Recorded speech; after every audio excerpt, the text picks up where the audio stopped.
Hi guys, I currently can't see your guys' faces, but I just know that they're lovely on this fine Friday. I just want to say I am in a great mood.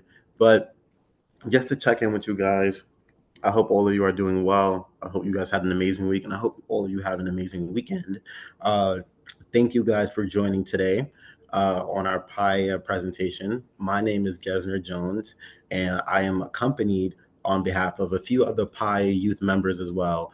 And today we are here to present and talk about some of the best practices that we think would be useful for recruitment strategies involving youth apprenticeship programs.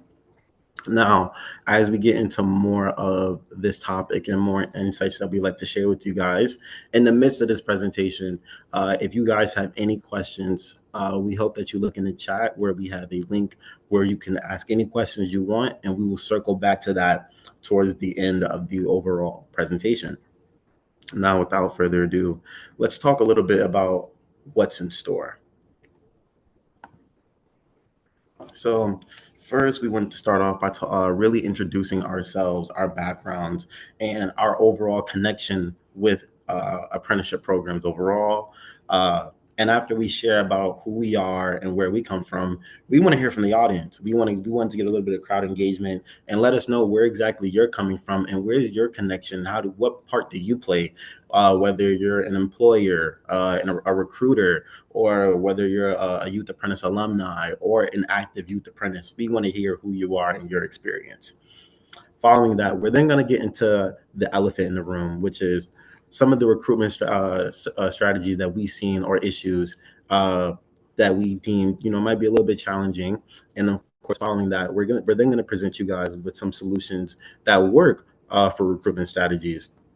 And after we kind of present you guys with these solutions and ideas that we think are very helpful, we're then going to follow it up with our apprentice panel, where we have some of our alumni who experienced their own journeys and in their own career fields, and just kind of pick their brains to hear about how they joined and what that was like overall for them during the 3-year programs.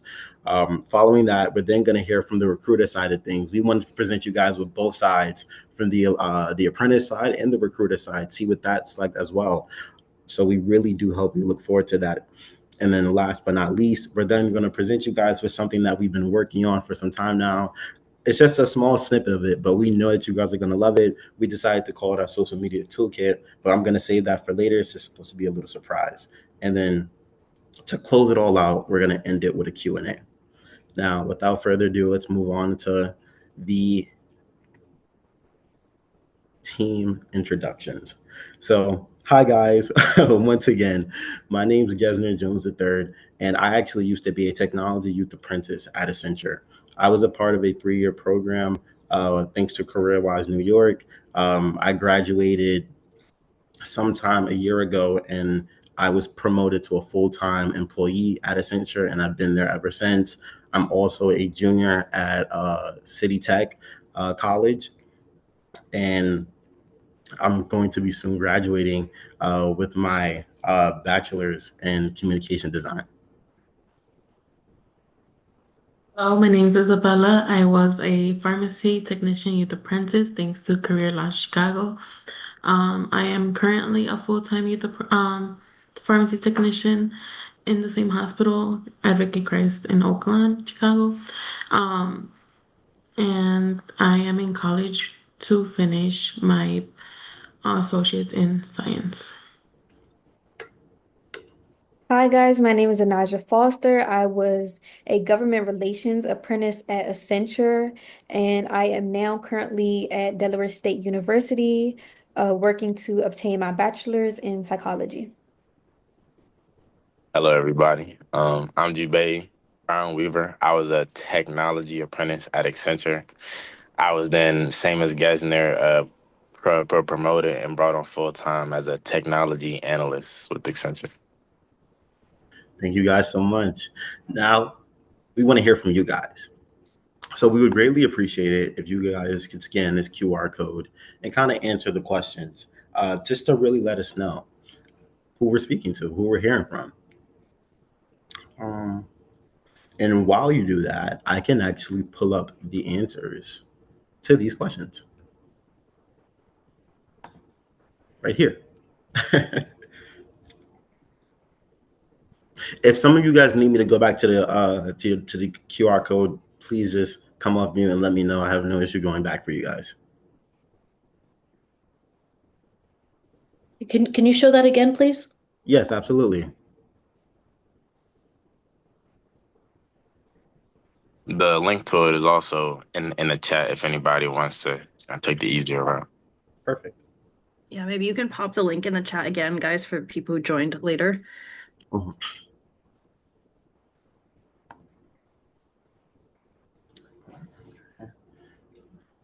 So how many of you stayed here, started your career through some of the hands-on training, mentorships, and apprenticeships?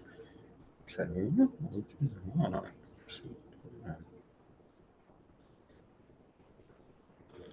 I just want to say the most recent link is the link that you guys are doing now.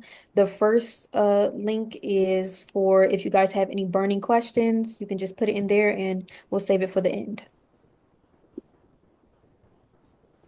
Okay.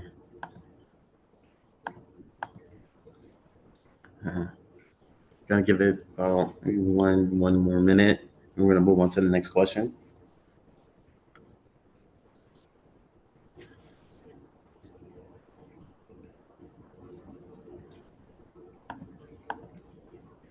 Oh, okay.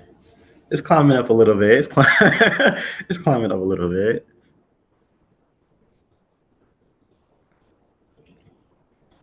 All right. We're gonna move on to the next question.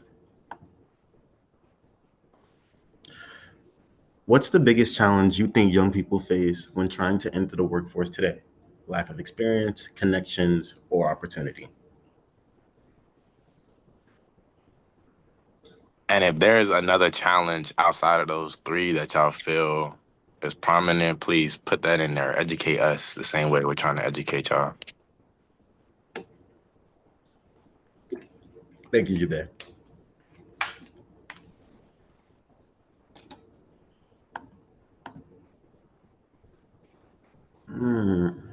Lack of connections, lack of awareness, lack of respect, power dynamics, lack of experience. Okay.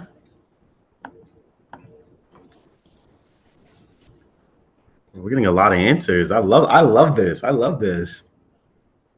Connections, what option?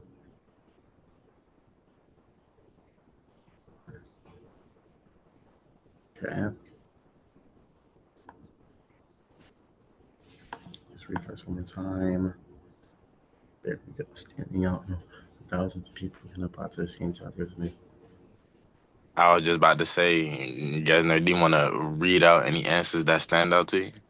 Yeah, absolutely. I was just standing out in a world where thousands of people can apply to the same job and resumes are read by programs looking for keywords instead of human beings. Okay. Lack of connections. Know what options are out there and how to connect to them. My apologies that I wasn't reading them earlier out loud. I was reading them in my head, and I was just like, "Oh my god, there's a lot of answers." I know we have a few folks in the crowd today, but to actually kind of see all the responses, I love it. I love it. We all really appreciate it. We greatly appreciate it. I would say lack of experience and opportunity because many workforces won't give them chances of being able to do those two things. Okay, we're gonna move on into the next question now. How would you implement social media to improve youth outreach?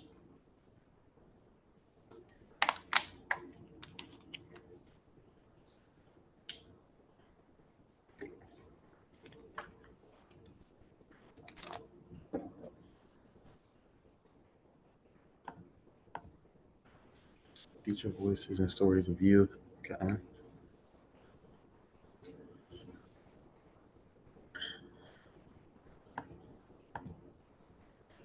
You created content to be authentic. Okay. I feel like we might see a lot of similar answers here with this question. Okay. Youth design. Employ youth to design and implement social media campaigns.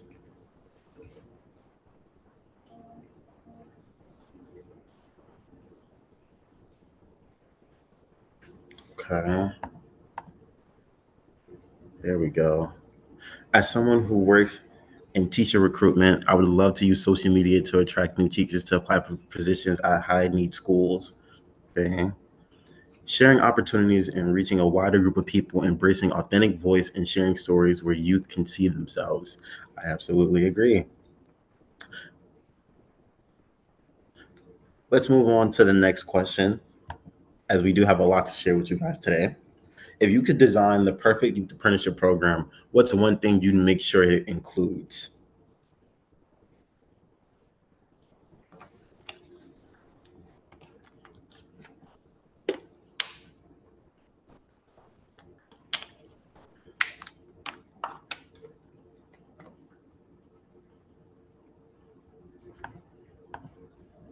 Mentorship.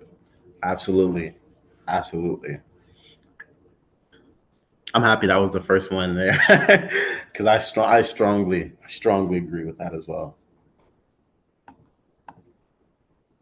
Strong advising for youth, well-trained, knowledgeable, warm, enthusiastic mentors. A well-trained mentor who's trained a mentorship. Okay, so we're seeing. Okay, so everybody seems to be aligned that mentorship is one of the key components to making a successful youth apprenticeship program. I'm happy to see that.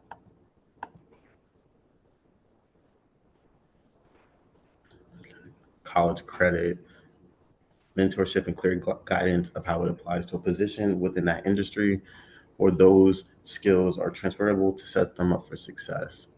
I absolutely do agree with that. Thank you all for answering these questions. We greatly appreciate that. And we will be looking at your answers after this webinar session. Much appreciated. To transition back into the presentation, I'm now going to pass it off to Ananja to kind of just talk more about the issues that we saw within recruiting. So without further ado, please take it away. Hi guys, I would firstly like to talk about the challenges when it comes to recruiting. I would firstly like to start off with the misconceptions around apprenticeships. Many people believe that apprenticeships are just for trades such as construction or manufacturing, when that simply isn't true. There are pathways for healthcare, IT, or even culinary arts. Apprenticeships are not just a narrow path, it offers so many paths to go down. Secondly, there is a stigma around the lack of flexibility for students, them being able to manage school, hobbies, personal life, that many programs actually dedicate their time to make sure it can fit around a student's schedule. For example, with my own apprenticeship at Accenture, they made sure we were able to go to school for the first couple hours, and I honestly didn't leave school until about the last hour of the day. And they just helped me throughout the entire process just to make sure I was still getting what I had to get done. Thirdly, low pay assumption.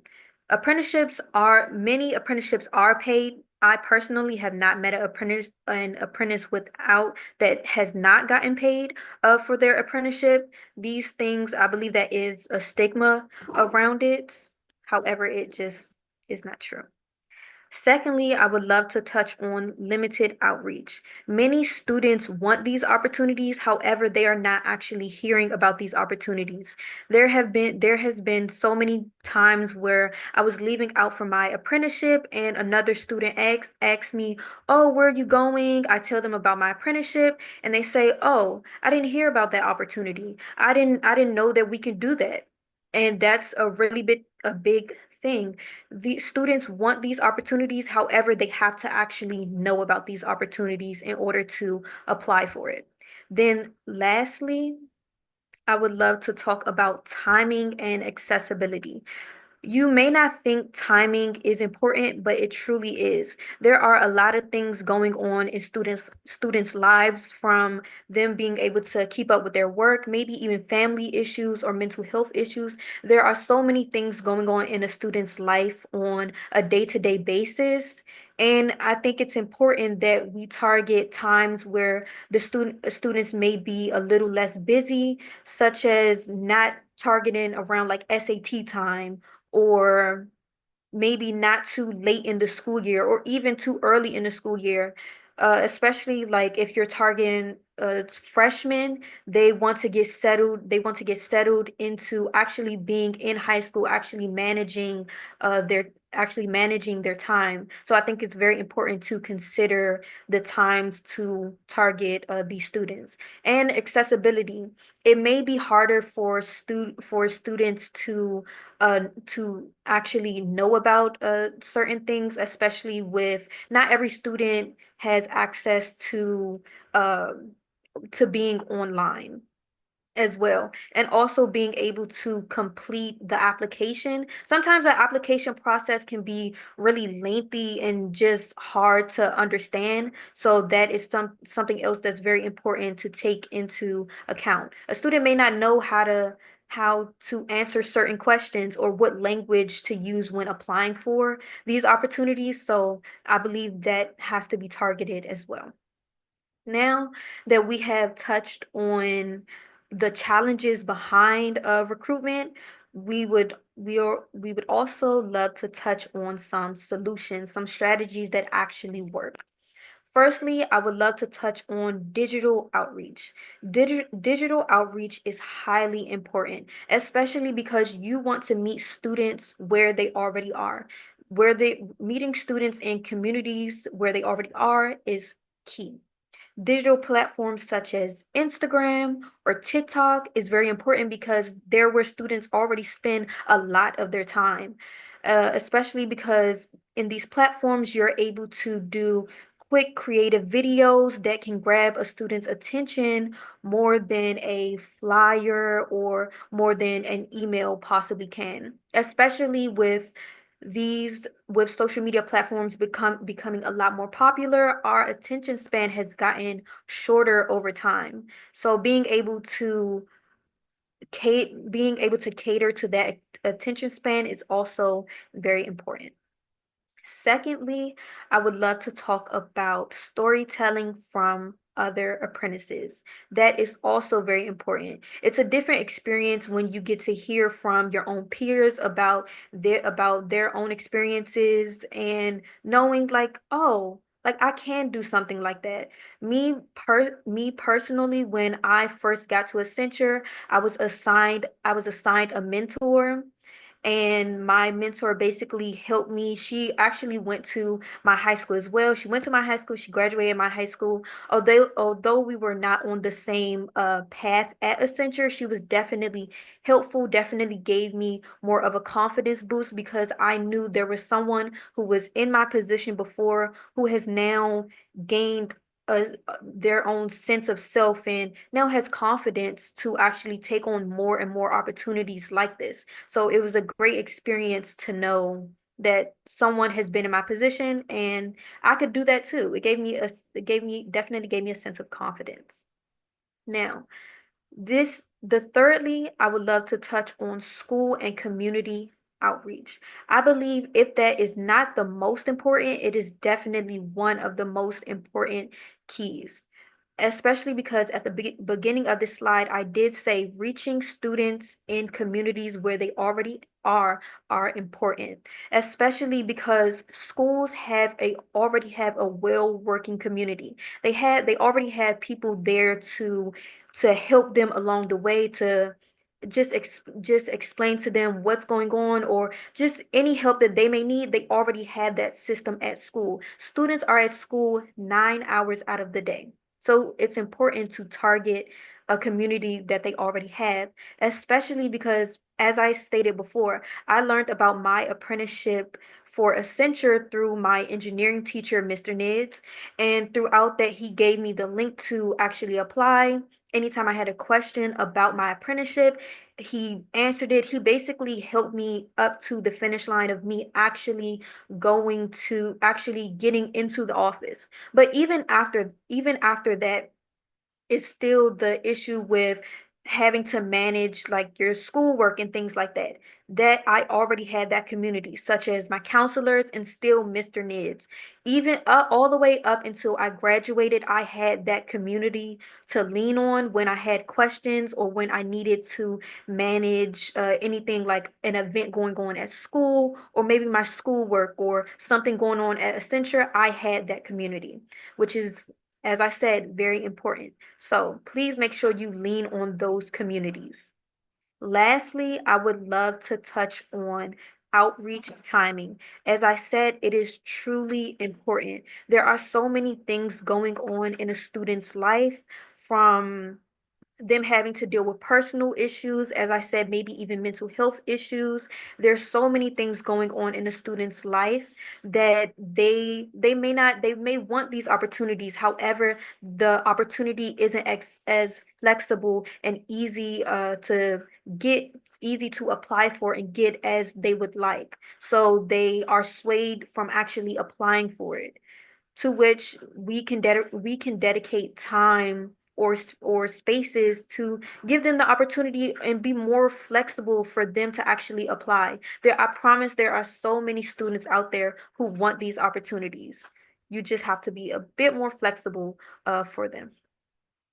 And now that we have talked about some challenges and our strategies for actually recruiting, I would love to introduce my co-host Isabella to actually hear from people who have already been in this position, already went through the process, and hear what they have to say.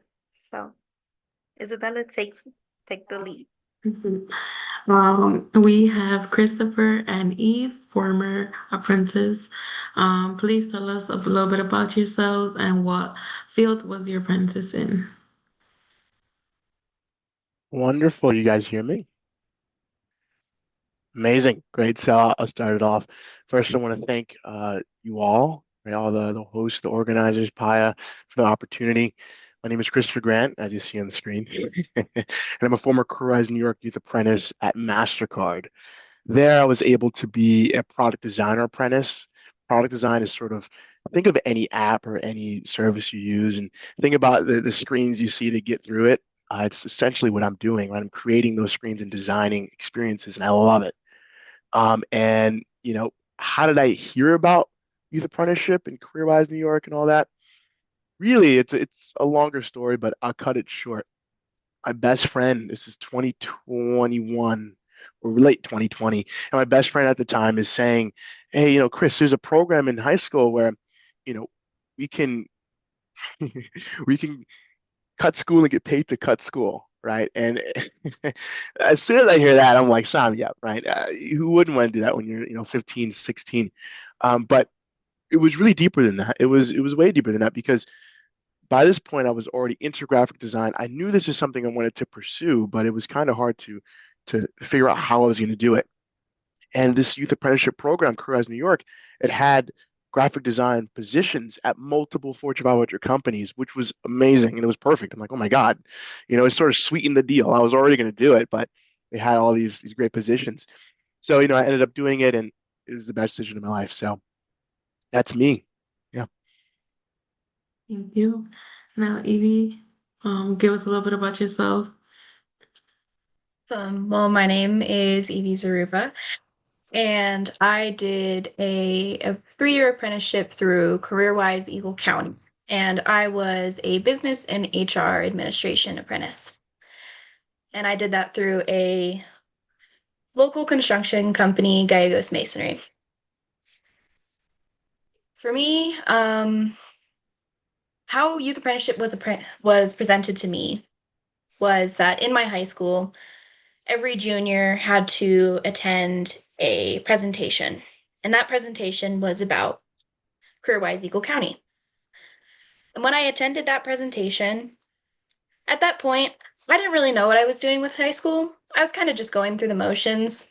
I wasn't particularly doing really well in high school because I didn't really see a point.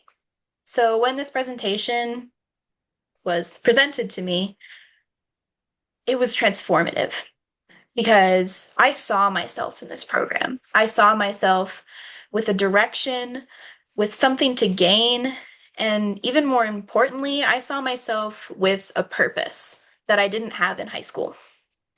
So for me, it was more than an interest in this program, it was a need. I needed to become a youth apprentice. I needed that purpose and that passion. Thank you. Could you also tell us like where you're from and how specifically did you hear about the program and what were your thoughts when you first heard about it? Well, to expand on that, I'm from Eagle, Colorado, which is a really, really small area in Colorado. It's a rural community of about maybe 15,000 people. So it's very small, but thankfully the rural community that I'm in, Eagle County, saw the point in doing youth apprenticeship. And so they, like I've said before, it was a mandatory presentation for all the high schools in the area. Nice. What about you, Chris? Yeah, from New York, big city. I heard about CareerWise, the friend. I wish that my school had something like that where it was a mandatory presentation though. That would have been really good. I think one thing that I've heard consistently after joining CareerWise, becoming a youth apprentice or now former, is, while I was in school, everybody was saying, "Oh, damn, I wish I heard about that when I was in 10th grade." Because, CareerWise New York at the time, it might probably still like this. You can only apply when you're in 10th grade, right? So that's a pretty short window for something very life-changing. So I wish my school also had something like that. But yeah, I heard of it from a friend, and the rest was history.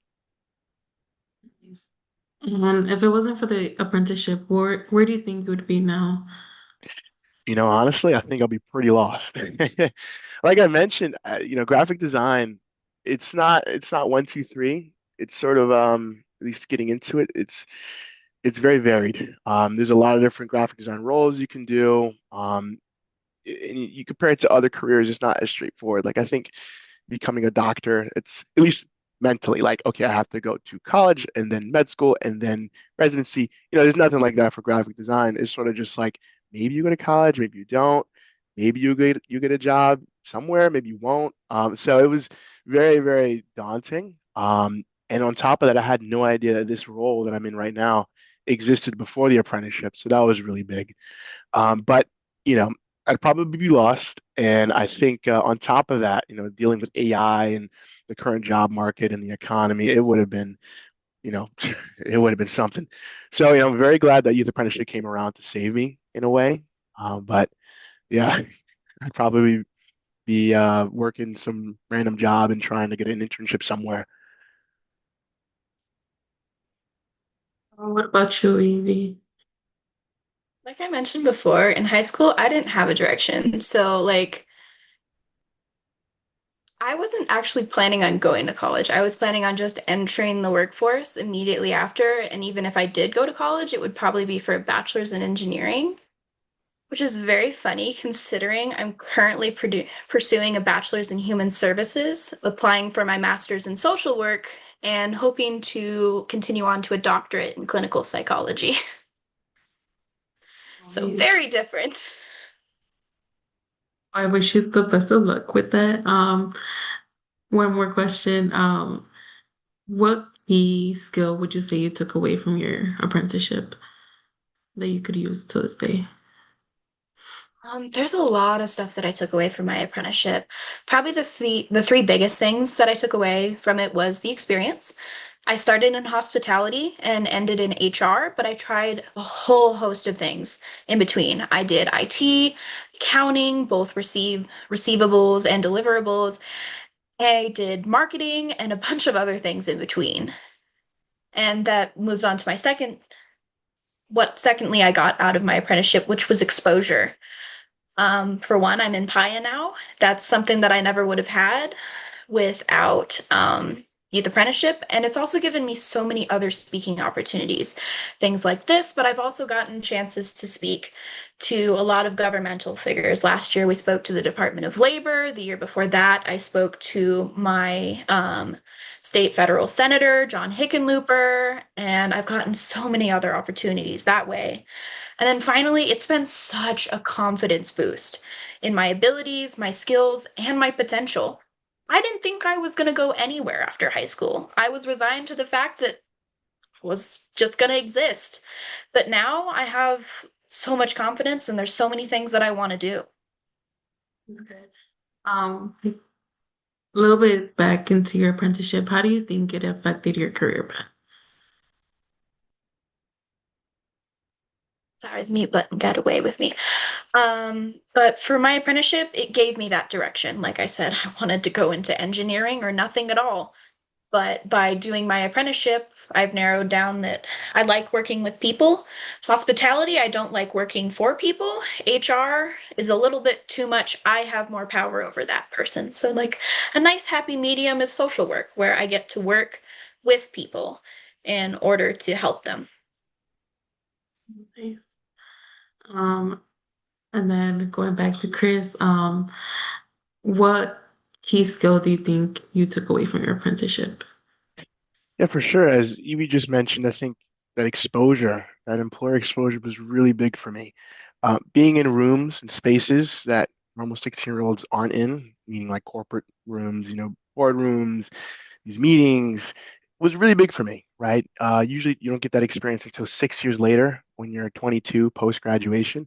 So that's a huge gap of experience that really fueled my confidence. I wasn't the most confident person probably before the apprenticeship. I used to play video games all day and be locked in this room. But coming out of it is completely different. Total 180.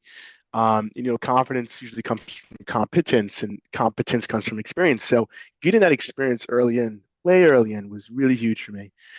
So I'd say that's probably, one of the key aspects and skills that I got. Um, but then also to jump ahead towards that career trajectory point, I mean, completely changed everything.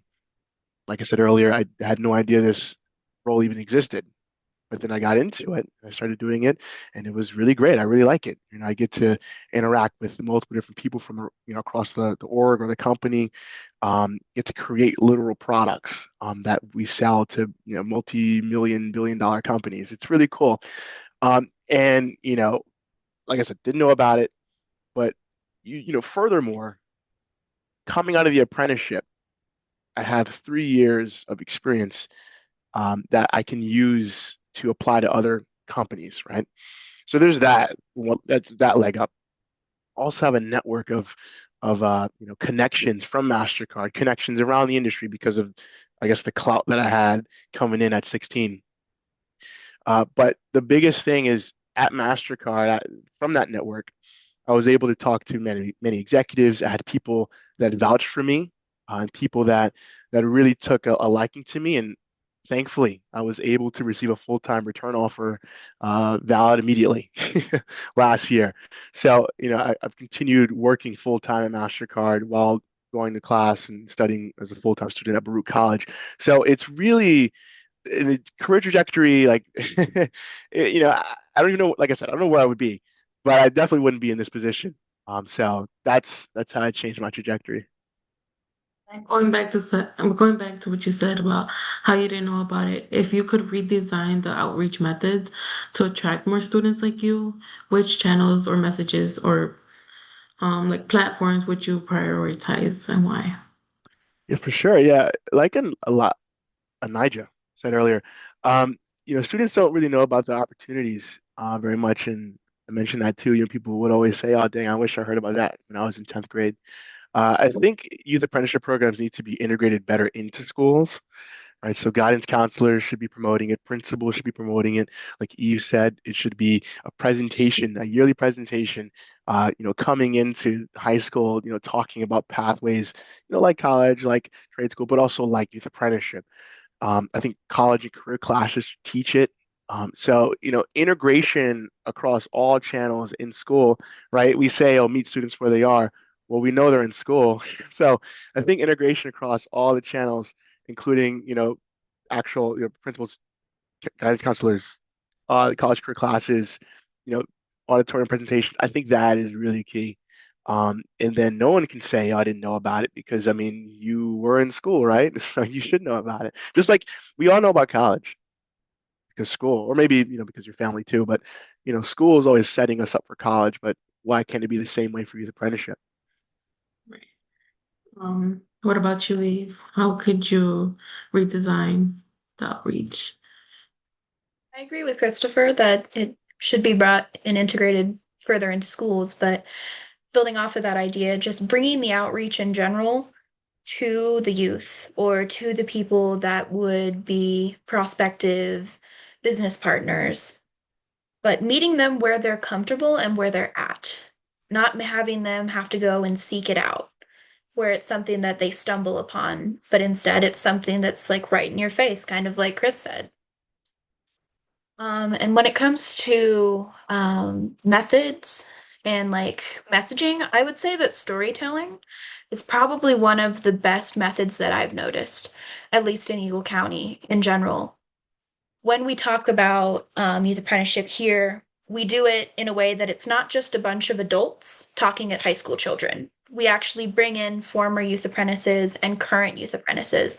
We want people to be able to connect with the who they're seeing because just having someone who's 40 years old and has never done a youth apprenticeship and this is just them promoting the program is not really going to bring students into the program. They want to be able to see themselves in the program, and that's what I was able to do was to see myself.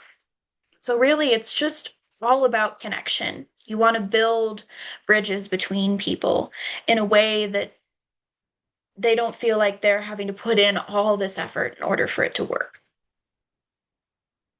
Going back to storytelling from Youth Apprentice, could you tell us what a day to day would look for you as an apprentice?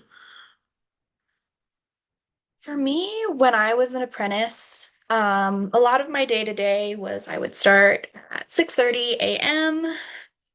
and that would be it's been a year trying to remember this. But a lot of it was we would have a team meeting in the morning and we'd establish in HR what we needed to do for the day, who's doing what, and it felt like I was a part of the team more than I was lesser than the team. I was one of the co-workers. I wasn't just, you're an apprentice, you're going to do this, this, and this. We all had a constructive conversation of, here's what we're going to do. And a lot of days for me, that was auditing paperwork, checking 401ks. Every week I had to do accounting for our temporary employees and assigning them the pay that they have earned and going through a lot of recruiting, checking who's applied to job positions that we have open and running diagnostics on background checks and resumes and seeing if that person was fit for the job. And I don't want to bore you too much because it's a lot, HR is a lot of paperwork, but it is very fulfilling. But that's typically what my day to day was doing that kind of thing. Thank you so much for telling us. What about you, Chris? What did a day look like for you as an apprentice and a student? Yeah, ironically, I did a Career New York had a chart. It was Career USA. They had a challenge where you would film yourself and edit a day in a life video, and they would post one of the winners. And I just posted my submission in the chat. But I would classify my apprenticeship as really like two halves. One half was in college, high school. Well, yeah, high school, and the other half was in college. They were very two separate, completely different ways of life, really, I would say. The high school part, I would be in school from about 9 to noon. I would go to work, sometimes go to the office, sometimes I would be here from about 1 to 5. And then I also was on a rugby team. I was on two rugby teams. My employer was very, very generous with time off and being able to still engage in school and still feel like a high schooler, which was really great. But back then when I was working, I was still learning a lot. So I wasn't contributing much to actual production products or production projects. Once I got to college, things changed a little bit. I got an internship at a startup which once again, I don't think I would have gotten without the knowledge and the skills that I built up at my, apprenticeship, because the confidence wouldn't have been there to go and talk to the founder. And, that's a whole nother story. But I got an internship at a startup the summer before college, and that really gave me the confidence to feel assured that, okay, if I do get a big project at work, I can definitely handle it. I handle that at the startup, and startups, they give you a lot of work because they're very spread thin. So going into college, I was working full-time hours, and I was a full-time student, 5 classes. So, like I said, that was completely different, right? I was working from 9 to 5 about at work. This is during college, and then going from class or going to class from about 5:30 to 10 p.m. Right. So that was my schedule for about 4 months out of the year. And it was hard at first, very hard at first, actually. Eating lunch in the staircase, and just doing whatever to survive. But it was a very, very good period of time for growth. I got to learn a lot. I became a design lead by that point, and I really showed, MasterCard probably the value of youth apprenticeship. And if you invest in young talent early on for cheap, really good things can result from that, right? And you could say the fruit bared. So that was my apprenticeship. High school was a lot more calm, and then college wasn't, but it was sort of self-induced. But yeah, that was my day in life. But also the video in the chat. Thank you so much, both Chris and Eve. I'll pass it down to Juby. He's gonna interview Noemi. Thank you so much. Thank you. Good afternoon, everybody. I want to say first, Christopher, you're so funny for posting that link in the chat. As soon as I saw the YouTube link, I was like, I know he didn't. But I want to let you know you might have a little competition that you're going to see at the end of this little webinar. But before we get into any of that, I want to introduce my good friend, Noemi from CityWorks. This is literally like she's been with me for my entire apprenticeship journey, but I'll go ahead and let her introduce herself first before we get into the panel. Thank you, Jube, and thank you everyone on the Youth Council for having me here this afternoon. I'm super excited for this conversation. When I got Jube's email with the invite, I was like, I finally get to be on a panel that Jube is helping lead, as opposed to me asking him to come to one of our panels. So full circle here. My name is Noemi Venkatraj. I am the Director of Program and Partnerships at CityWorks DC. At CityWorks DC, we aim to improve the early career outcomes of young people in the DC region. And so DC, obviously, and that includes some of our neighbors here in the region as well. And my role is primarily to oversee the implementation of our youth apprenticeship program called CareerWise DC. So I support our employer partners, school partners, and our apprentices, current, former alumni, all of the above. So that is a bit about me. Prior to joining CityWorks DC, I was part of the CareerWise Colorado team a few years ago, supporting their education partnerships as well. So I've been in the space for about 6 or 7 years now. Beautiful. That's how we know she really knows what she's talking about, y'all. But we're gonna get into this. So we heard from Evie and Chris on their experiences, their journeys through their apprenticeships. I feel like I could personally pick out a couple points on why apprenticeships were important to them. But I wanted to ask you, Noemi, why are apprenticeships important in your opinion? Yeah, absolutely. So I think, I mean, a lot of my reasons are the reasons that have been shared today. I know when I talk to other adults or other, people who've been in a career for several years about apprenticeship, the first thing they say, and the first thing I said when I learned about apprenticeship is, why didn't I have this when I was in high school? Like, why wasn't this a thing? And so that is one of the main reasons is we love the idea of helping young people kickstart their career while they're still in high school, or shortly after, if anyone is doing post-high school apprenticeships.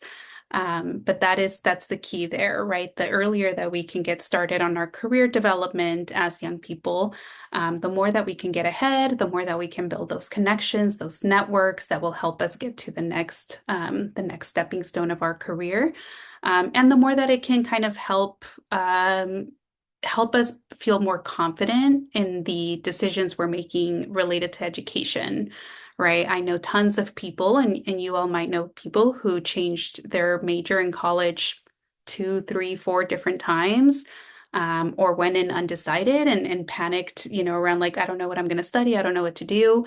And so the idea that an apprentice can really get their foot in the door, get some good experience, narrow down their choices, as many of you have shared this afternoon, the less likely you are to have a delayed college experience, to change your mind two, three, four different times. And so those are key reasons for me. The other main reason for me is I'm all about ensuring that young people have financial freedom and that you all are building wealth for yourselves and for your families and for future generations. And so this is obviously a key way to do that as early as possible. You definitely weren't lying about that last part, being able to start that wealth growth journey this early, and it's definitely been monumental in at least my life. I can't testify for other apprentices, but I can only assume the same. I wanted to ask you next, what are the three biggest challenges you face when recruiting high school students into apprenticeship programs? Sure. There are certainly some challenges, and I was jotting down notes as you all were talking of like some potential solutions to some of those challenges. I think a couple of the main ones, the one I'll start with is youth apprenticeship is still a relatively new concept in many places. Maybe not everywhere. Some states and cities have been doing it for a lot longer. But I can speak for, the DC region. It's still a relatively new concept. Sometimes when we say apprenticeship, Anijah was kind of saying this at the beginning, like people still think like, oh, that must be for like the trades, or it must be like an alternative to college or an alternative for people who, you know, didn't do well in high school. And so really helping reframe that and helping young people especially understand no, there are benefits to youth apprenticeship. Let's talk about those. And apprenticeship can complement your college experience if you are headed to college. It's not a deterrent from that. So one, I think a challenge is just ensuring that people understand youth apprenticeship and understand the benefits, both students, but also their parents, guardians, and these adults at school. I also recognize that, some of the biggest influencers in a high school student's life when it comes to planning for post-high school are families, right? It's their parents, their guardians, their teachers, their counselors that are really helping influence and helping them make decisions. And so if the parent or the family member or the counselor doesn't understand apprenticeship, of course, the young person is going to have a harder time at understanding it. So those are some challenges we run into. The other one that we run into and that I think about a lot is ensuring that all students know about youth apprenticeship. I think almost every single one of you have said that at some point in this conversation. But Jube, I think a lot about the story that you tell about one of your friends who had similar career interests to you, but because he wasn't in that classroom on that day, where we did a presentation about apprenticeship, he didn't hear about the program, he didn't know about it, he didn't get to apply for it. And so his trajectory was different than yours. And so I'm always thinking about like, how do we reach that student? Like, how do we reach those young people who maybe are not in a CT classroom, or maybe, the counselor didn't refer them over to our program. How do we reach those students? Because they have just as much potential and interest, and this could be equally beneficial for them. Those were three beautiful answers. Thank you so much, Noemi. I want to pivot because this is going to sort of build up for what we have in store for y'all later. So I want to ask you, Noemi, in what capacity is CityWorks DC currently utilizing social media? Sure. So we use social media to share about all of the great work we're doing at CityWorks DC, not just in youth apprenticeship, but a lot of our other areas of work. And so we love to highlight the work that our different team members are doing. We love to highlight the work that our apprentices and alumni are doing. And so we do try to post a lot about events you all are, speaking in. I think we posted today's event on our social media to make sure that people know like our young people are doing really cool things and they're hosting webinars and putting all of these things together. Most recently, we've tried to be more strategic. So now we create what we call apprentice spotlights every so often, where we actually interview apprentices and alumni, create a profile about their experience, post that on our website, and then blast that out through our social media as a way to, again, kind of increase that storytelling, share those success stories, and attract more eyes from young people, from parents, from families who might hear those stories and be like, "Oh, I want to do that." So that's how we're using it currently. Okay. Thank you for that. And I hate I had two more questions for you, Noemi, but time is of the essence. And then so for the sake of time, I think I'm going to end the panel here because I want to save time for maybe a Q&A if the crowd has questions or the audience has questions. But I want to thank you so much for being a panel on my webinar. Oh, sorry, our webinar, my panel. And yes, thank you so much. And I wanted to move Thank you into, all. thank you. I wanted to move into the social media toolkit. So, Gesner, if you want to switch slides.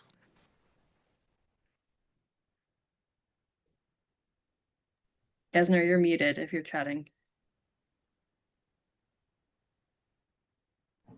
Oh Lord, I did not know that. Sorry, guys. But I was just gonna say, give me 1 second. Let me just reshare my screen so we can get everything set up. 1 second.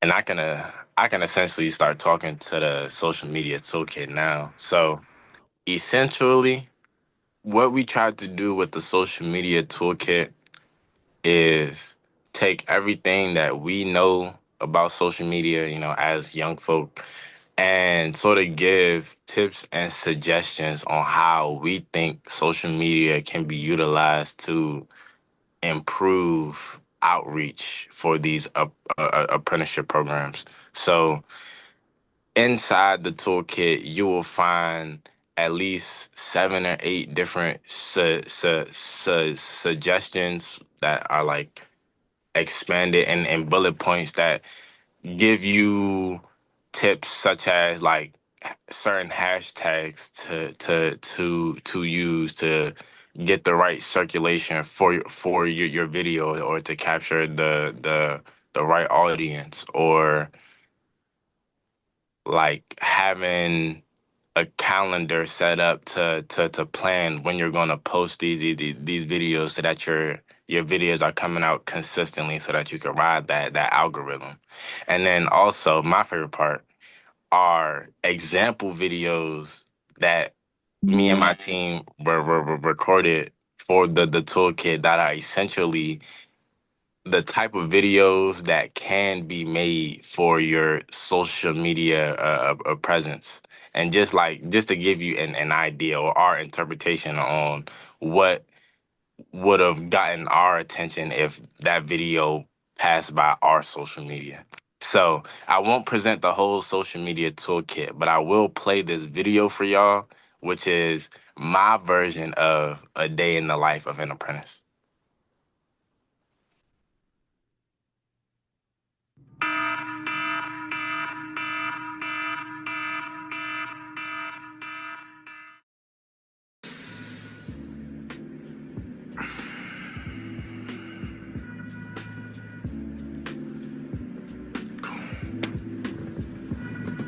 My day starts like everybody else. I get up and I wash my face, go ahead and brush my teeth. Gotta slip in a cup of coffee in the morning and keep me going. Gotta check that bus, cause these days, Metro be tripping. And then I'm out the door heading to school. A few moments later. Route C21. Destination, Anacostia, the base camp. Now this is what the day in the life of an apprentice actually looks like. Not just leaving school early and collecting an easy paycheck every 2 weeks. Come here, let me show you what I'm talking about. All right, I went to school, came back. Now that part of my day is done. It's time to get straight to work.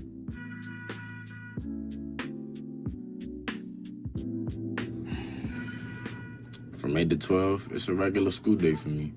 But when I leave, I come here to my office where I work.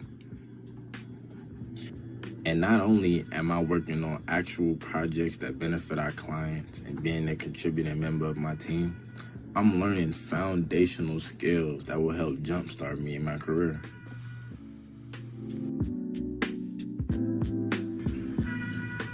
And that are what apprenticeships are really all about.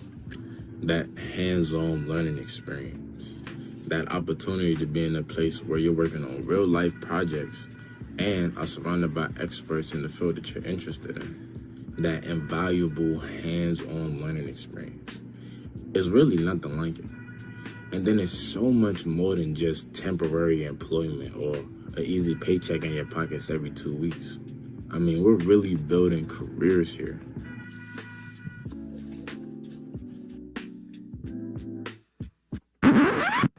Oh, and did I mention it was paid?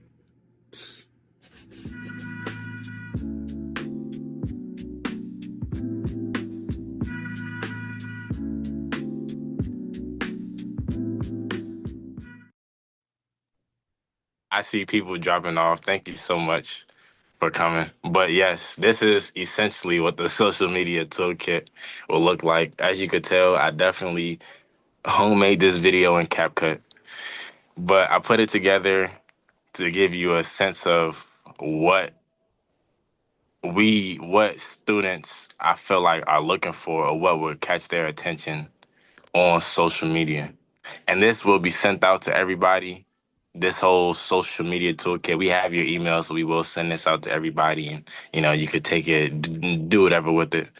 I know that it's the end of our time. I'm not going to keep anybody longer than we plan to keep y'all. Thank you so much for attending our webinar. I mean, if anyone has some questions, I think we may be able to take them, but we'll give you your time back. I know it's 2:02.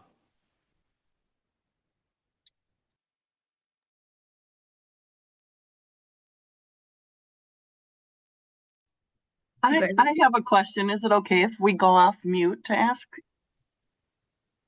Yes, please. All right. So I'm one of these. I'm 55 years old. Okay, I'm like an old lady, and I do have a son who is 21. And I feel like there are, not just with social media and technology and stuff, but even in talking one-on-one, different communication styles between different age groups, and people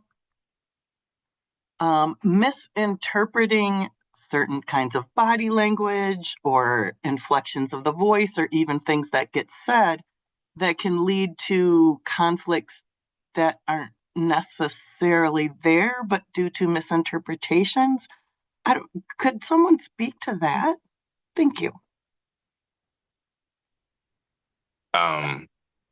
You guys know where you're about to take that? I was gonna ask, if you could clarify the question just a little bit. So here's an example.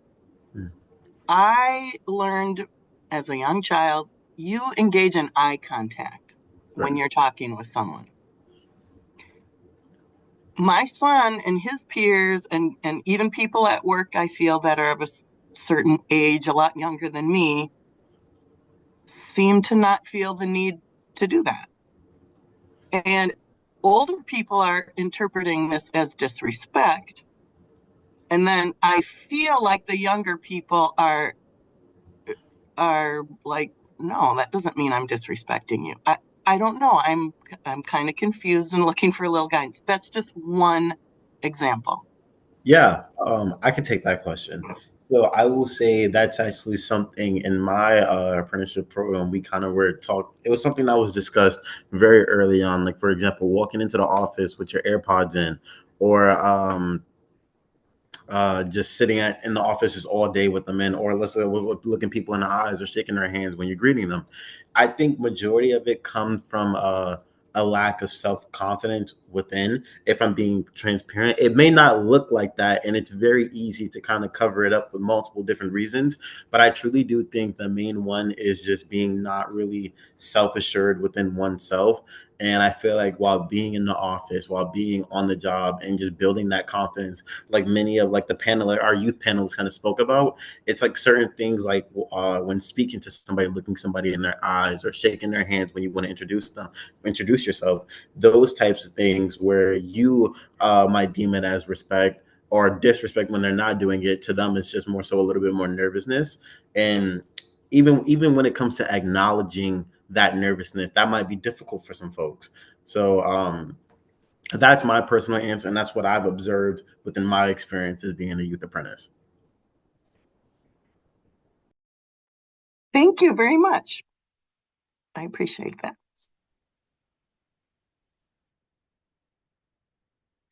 But thank you, Jen, for your question. I know about half the people had dropped off already. Anybody else want to ask anything, say anything before we let you all find people go? Well done. I appreciated this. Thanks. Have a good one, folks.